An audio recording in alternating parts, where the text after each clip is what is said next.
Oke, halo semuanya. Di sini Anarctic Fox.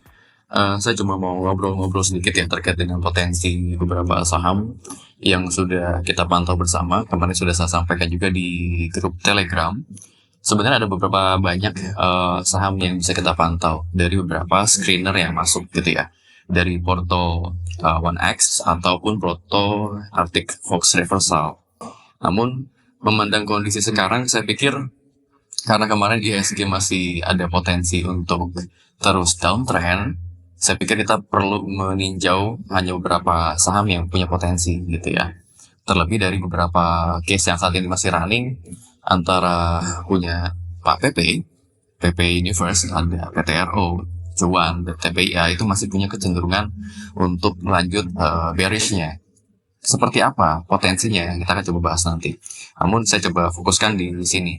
Nah, sedikit lihat dari garis besarnya ya, kalau kita mau lihat ke indeks kita, terlihat ada penurunan yang cukup signifikan. Ini kan juga menggambarkan beberapa emiten-emiten big cap, mau di perbankan ataupun di emitennya Konglo, itu memang dapat sentimen keras banget gitu ya, sentimen negatif keras banget, sehingga secara garis besar ini sangat pengaruh ke IHSG karena fondasi-fondasinya lagi patah seperti itu sederhananya.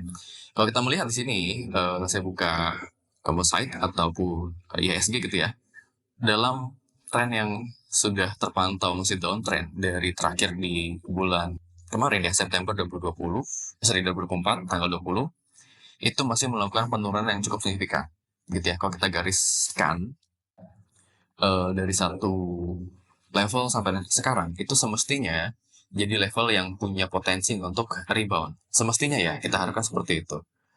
Kalau melihat dari isu yang saat ini masih running gitu ya, saya masih agak pesimis seperti itu. Terlebih kalau kita melihat dari beberapa emiten, kita cek ya punyanya brand ya, salah satunya.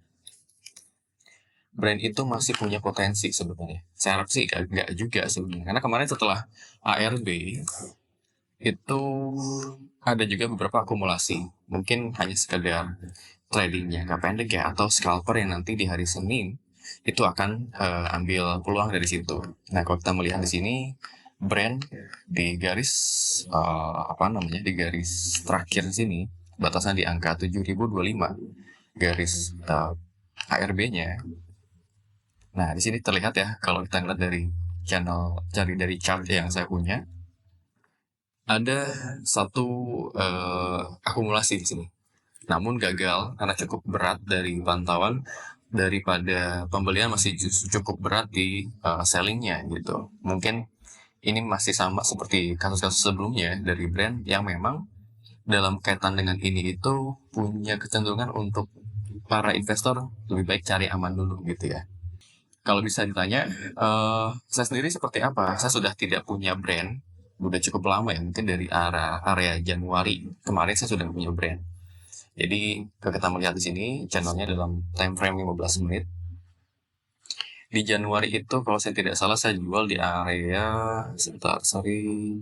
Nah, ini ya, setelah potensi sebelum potensi downtrend, sorry, sebelum potensi bearishnya, saya jual mungkin sekitar 20-an ya, 20-an Januari. Nah, di area sini. Oke. Sebelum dia melewati MA 200-nya, saya ambil posisi di area sini. Saya lupa persisnya di antara 20-an lah ya, antara 20-an Januari, saya sudah out gitu. Karena memang lihat dari candle-nya, saya pikir antara ekspektasi dengan realita mungkin itu tidak sesuai dengan keinginan para investor.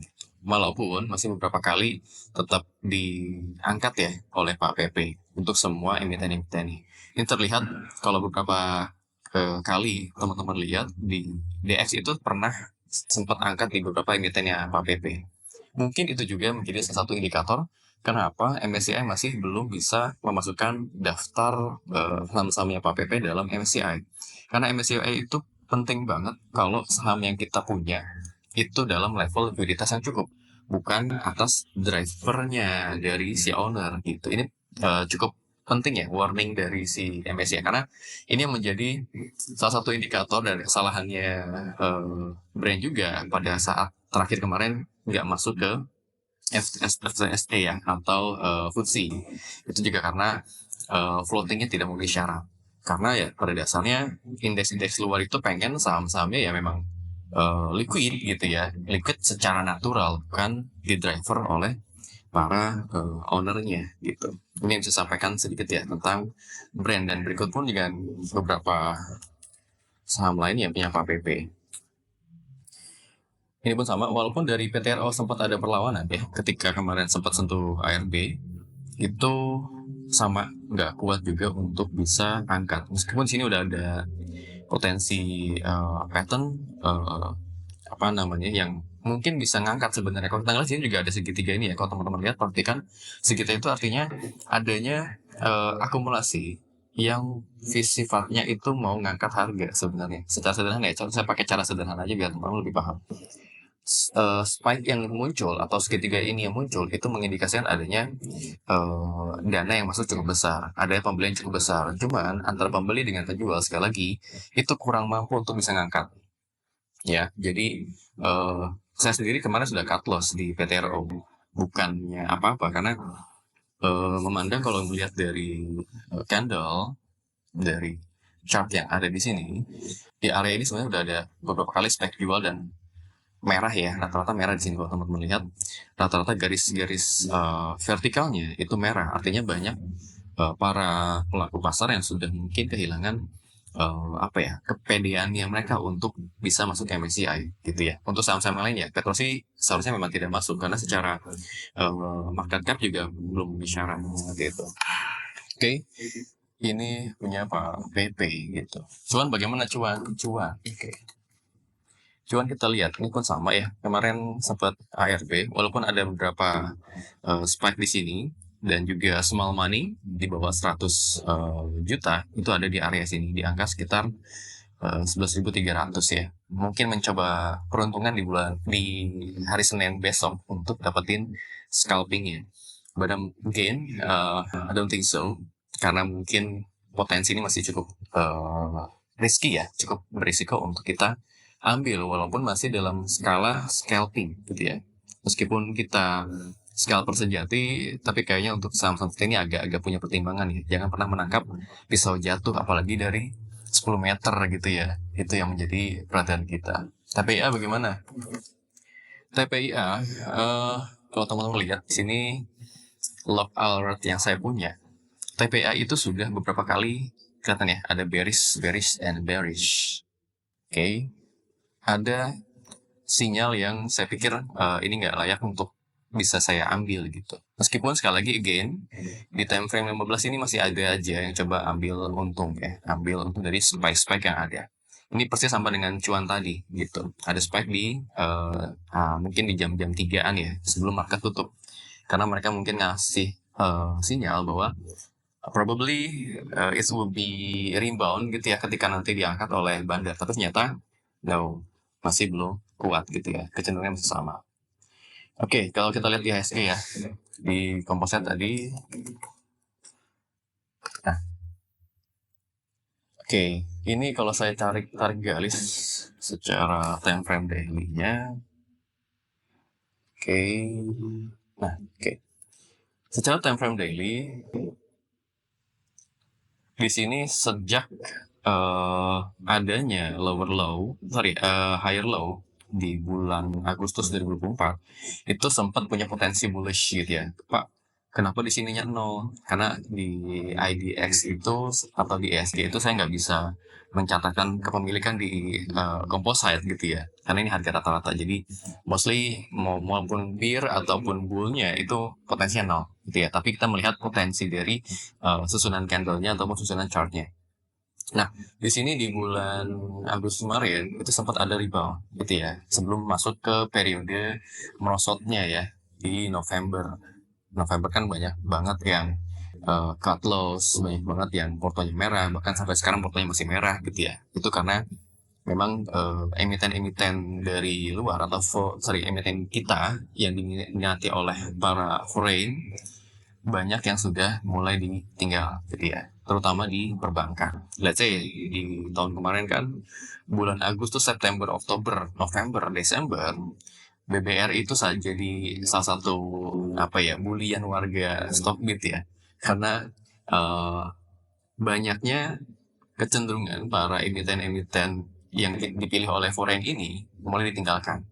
Mereka lagi berkiblat ke negaranya masing-masing atau bahkan ke beberapa emiten luar yang memang cenderung lebih aman. Ditambah konteks makroekonomi kita juga belum mendukung, gitu ya. Nah, begitu timbul di sini ada higher high, potensinya otomatis adalah turun seperti itu. Secara sederhana seperti ini, dan ini dikonfirmasi oleh Arctic Fox yang melihat ada potensi jual yang cukup tinggi ya. Meskipun ada perlawanan lagi di IHSG, lower high-nya tercipta, ini juga masih belum mampu untuk menciptakan downtrend yang sampai dengan saat ini.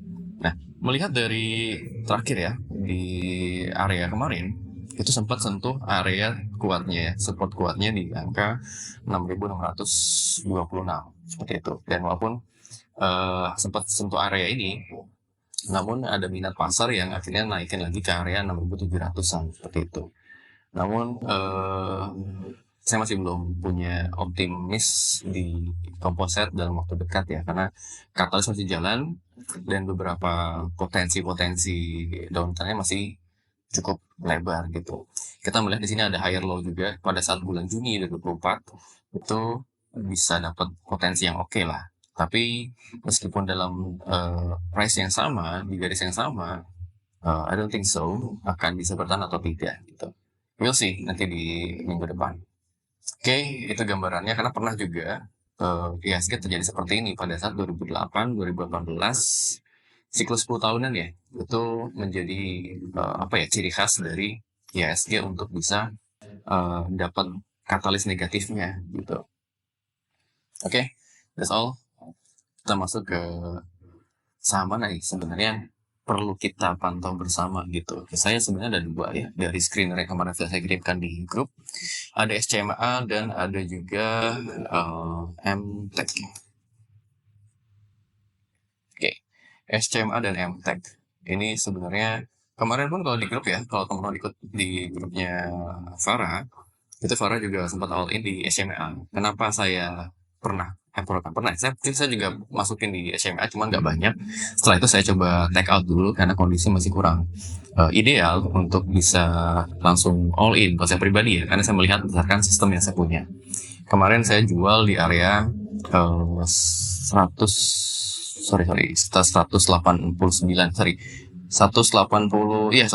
kalau nggak salah, dari harga 190 gitu.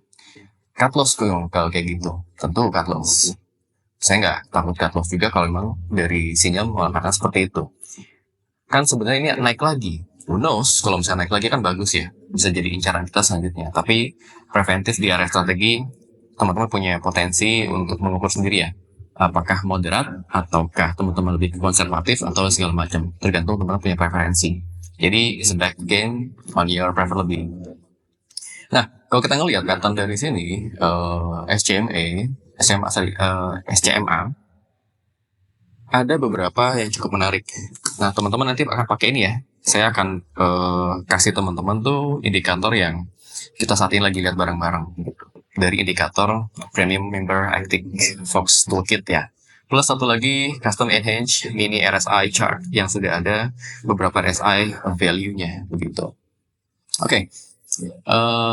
Di sini kalau kita melihat memang trennya masih uptrend. Setelah sebelumnya saya pernah juga mereview di area ini ya, di harga 129 di bulan Desember. Kenapa di sini notifnya spekulatif sell? Karena memang sudah di area tertingginya mereka, plus membentuk head and shoulders. Kalau kita lihat di trend yang kecil ya, scan one hour. Nah, oke. Ada yang tanya juga sebelumnya, Pak, gimana SMA? Bapak masuk atau enggak? No, I don't think so. Pada saat bulan Desember kemarin, saya nggak masuk sama sekali. Saya nggak scalping juga. Karena terlihat jelas banget pada hari Jumat ya sebelum penutupan, itu mulai membentuk potensi left shoulder and head-nya di area ini. Nah, itu menjadi cikal bakal kemungkinan head and shoulders ketika dari head mungkin turun lagi ke level pada saat potensi mereka di left shouldernya di area 107, dan ternyata terbukti valid membentuk sampai dengan 19 Desember ya, di pagi hari itu pada saat opening market langsung drop gitu ya, drop sampai di area 161 and then still going on sampai dengan ya terendah di sini ya, di hari tanggal 30 Desember ya, di jam 9 openingnya juga terendah di sini dan tiba-tiba naik. Kenapa? Karena di sini sudah ada higher low-nya, membentuk higher low setelah potensi penurunan ini done ya, setelah selesai dari head and shoulders-nya. Justru yang kita cari sebenarnya inverse head and shoulders buat cari kecenderungan potensi berapa besar nih naiknya gitu ya. Nah, di sini sebenarnya dari mulai sini ya ada higher low. Kalau teman-teman prediksi kemarin, saya juga sempat skip karena memang masih concern di saham-sahamnya konglomerat pada saat itu. Saya coba lihat di sini sebenarnya ada higher low yang memang masih lanjut uptrendnya sampai dengan sekarang. Justru ini bisa lihat kali-kali ya, kalau dari harga 151 sampai dengan terakhir ya.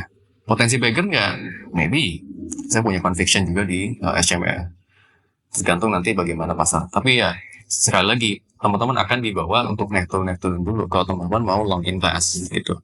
Apa konteks dari conviction yang ada? Sebenarnya SMA juga sudah dicicil cukup lama oleh MTech ya.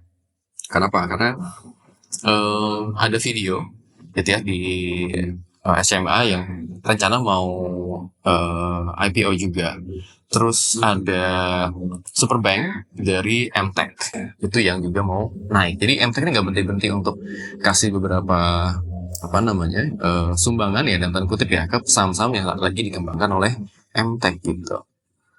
Oke, kalau teman-teman melihat dari Broksum dan segala macam atau dari fundamental bisa cek masing-masing ya. Ini saya coba cek dari SMA. Oke. Pertanyaannya, apakah saya masuk atau tidak? Kita ngelihat deh dari sini ya. Kenapa saya cuma ada 2 dari sekitar kurang lebih 7 yang ada? Kenapa hanya ada 2? Saya pikir sekali lagi kita tidak saat ini berhadapan dengan pasar yang masih konkret ya, masih oke ya. Kita berhadapan dengan pasar yang tidak oke sama sekali gitu. Oleh karenanya saya pikir mesti untuk lebih aman aja kita carinya. Sebentar, ini agak-agak error ya. Saya sedang develop ini dari tadi malam ya untuk jadi tracker kita bareng-bareng. Tapi ada error sedikit. Nanti coba saya selesaikan. Oh, ini mungkin ya.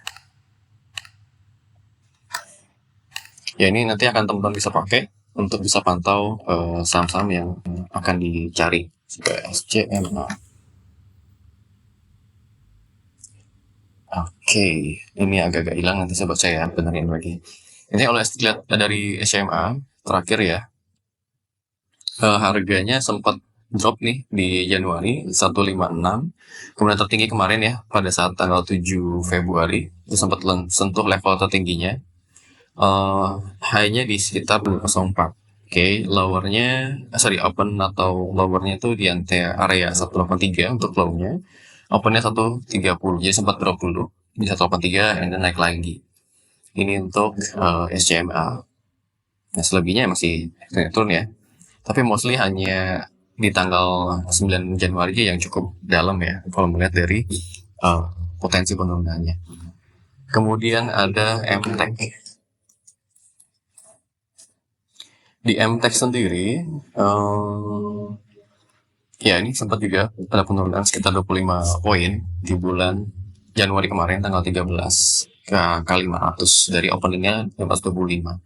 Tapi mostly ongoing sampai dengan sekarang itu bertumbuh ya. Kemarin ATH-nya, sedangkan ATH lebih ke high-nya di MTech itu di 595 gitu ya, di opening 575. Jadi 590 adalah angka terakhir pada saat closing marketnya dengan volume yang cukup besar dibanding dengan beberapa hari sebelumnya. Tapi mau melihat terbesar di area apa? Di tanggal 15 Januari itu sempat ada sekitar 235 volume ya, 235 juta volume. di saham sektor teknologi. Nah, maka dari itu kita coba masukin ke watchlist SMA dan MTech. Kalau nanti harga bukan harga, mungkin nanti IHSG udah mulai rebound lagi, normal lagi, saya bisa cantumkan lebih dari satu ticker di sini. Sementara kita coba wait and see sambil melihat potensi-potensi mana aja yang masih oke. Nah, ini bicara tentang kapan masuknya, kita pakai time frame 15. Melihat dari beberapa kali adanya kenaikan higher low dari SMA, setelah sampai posisi garis ini ya, itu akan ada retracement dulu, turun di level tertentu, kemudian naik lagi, higher lagi, di sini overbought, kita ngelihat dari RSI-nya overbought, kemudian turun lagi dan sampai dengan kemarin. Bahkan kenaikan di sini, kalau banyak yang mungkin Senin langsung HK ya begitu opening market, saya pikir saya tunggu dulu gitu, karena ini udah ada spek sell, spekulatif sell, segera untuk dijual dulu kalau teman-teman sebagai para scalper ataupun trading jangka pendek gitu, karena ini kenaikan cukup tinggi, sangat rawan untuk bisa taking profit seperti itu. Jadi kita wait and see dulu. Kalau seperti yang saya coba coretkan di sini, sekitar setengah dari kenaikan kemarin itu adalah harga yang bisa kita ambil gitu. Let's say kalau misalnya sederhananya, nanti kan saya kasih berapa sebenarnya kita masuknya, lebih amannya di area berapa dan kapan masuknya. Di sini ada garis yang kita jadikan acuan. Mungkin di area sama di opening market itu bisa jadi area yang bisa kita pantau untuk masuk. Jangan masuk di awal gitu ya. Baiknya jangan masuk di awal. Kalau teman-teman masuk di awal habis itu average down ya it's okay. It's on your hand. Saya nggak punya potensi untuk arahin teman-teman lebih lanjut, tapi sejauh yang saya tahu dari beberapa pattern ini, ya area habis mereka naik tinggi, ini kan walaupun masih ada spekulatif beli di sini ya. Kalau lihat teman-teman masih ada spekulatif beli di sini, cuman potensinya masih cenderung lebih besar risikonya. Terlebih dari sebelumnya masih overbought, tapi dia di area sekarang itu udah spekulatif sell. Maybe wrong ya, mungkin saya salah, tapi setidaknya salah yang saya coba lakukan itu hanya untuk memperkecil potensi risiko yang timbul. It's a back gain on your preference, apakah teman-teman moderat atau konservatif atau lebih cari aman dulu aja deh gitu, itu terserah teman-teman ya. Jadi saya pikir ini wait and see, nanti di grup saya akan kasih beberapa pertimbangannya. Oke. Kemudian di MTech, saya justru malah prefer MTech ya. Kalau kita mau masuk pada saat dia mulai opening marketnya, ambil harga sebelum opening market, let's say itu juga bisa oke. Karena kita melihat di sini masih ada gap sebelum sampai dari area premiumnya. Area premium ini area seringkali emiten itu pentok area resistennya, abis itu balik lagi ke bawah gitu. Ini ngelihat dari beberapa pattern yang pernah timbul juga di saya sembunyiin aja deh. Nah, pattern yang pernah timbul dari mulai uptrendnya dia di bulan Februari, tanggal Februari kemarin, tanggal 3 gitu. Meskipun uptrend masih tetap jalan, tapi setelah dia mulai lolos dari MA 200-nya, ini kan MA 200 ya, teman-teman lihat nih. MA 200-nya ini uptrend masih terus jalan gitu di time frame 15 menit. Nah, kenapa saya optimis? Let's say kalau teman-teman mau scalping, ini oke juga. Di sini ada pembelian yang cukup besar pada saat kemarin closing market ya. Ini kelihatan warna hijau pekat, hijau terang. Yang kalau kita lihat candlenya masih di Marubozu, full candle, nggak ada shadow, upper shadow ataupun lower shadow-nya masih nggak ada, upper shadow dan lower shadow nggak ada. Berarti kan sebenarnya potensi besok untuk bisa breakout, let's say itu kuat banget. Atau teman-teman mau cari aman, ambil 3% aja setelah kenaikan juga it's okay. Tapi di harga kemarin closing market di 590 sampai dengan 595 itu masih ada kemungkinan bisa didobrak ya, kalau pasar merespon yang sama juga, positif juga gitu. Ini belum ada bentukan dari higher high juga atau shooting star.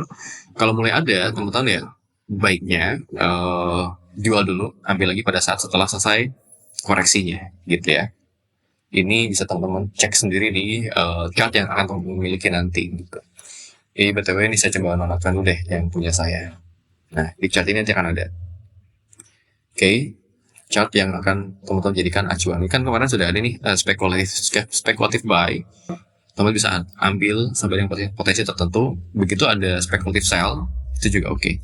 Kenapa di sini begitu turun baru ada sellnya? Karena biasanya marketnya itu langsung melepas atau take profit terlalu terlalu bersamaan ya. Jadi sinyalnya agak-agak telat. Tapi yang menjadi pantauan teman-teman itu bukan hanya sekedar turun, lihat sinyal baru take action. No, itu baiknya tidak seperti itu. Baiknya teman-teman lihat dari RSI-nya nih. Kali sini RSI cukup mengindikasikan untuk overbought ya. Better teman-teman take profit aja dulu gitu.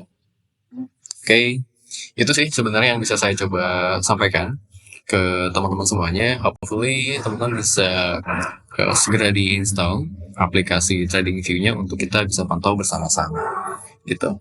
Nanti ada beberapa pertanyaan-pertanyaan yang mungkin kita bisa tanyakan. Let's say kita bisa diskusi di Telegram ya. Itu yang bisa saya sampaikan. Thank you buat teman-teman semuanya.